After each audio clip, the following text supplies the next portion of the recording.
شما نذارید من دهنمو باز کنم. جوانید، شاید نمیدونید، هی منم نکنیم. اگر عیب نداشتیم انقلاب نمیشد. یعنی صاف و مستند تو بگیم، اگر ما مردم ناراضی نمیکردیم، من سربسته میگم چون نمیخوام، ما مقصریم که 13 سال ما یه نخست وزیر داشتیم. بعضیا میگویند که ما داشتیم ژاپن میشدیم، ما داشتیم چنین میشدیم. اینها هم از اباطیل به نظر بنده و اغلب اشخاصی که ایران میگویند یا نادانند یا خودشون در اون موضع خوبی در وضعیت اقتصادی و سیاسی مملکت ما داشتند. سیستم سیاسی روز به روز عقب افتاده تر میشد، نه اینکه سر جاش بمونه، عقب افتاده تر میشد و به یه معنا با زمان قاجاریه دیگه دواشتهاش تفاوتی نمیکرد.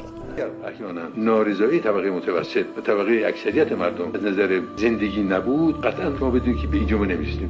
مقصر ماهایی خراب کردین، فساد بود، دزدی بود، کسی به روی خودش نمیخواست بیاد، حبس بود، اگر حرفی میزدید این هم بود.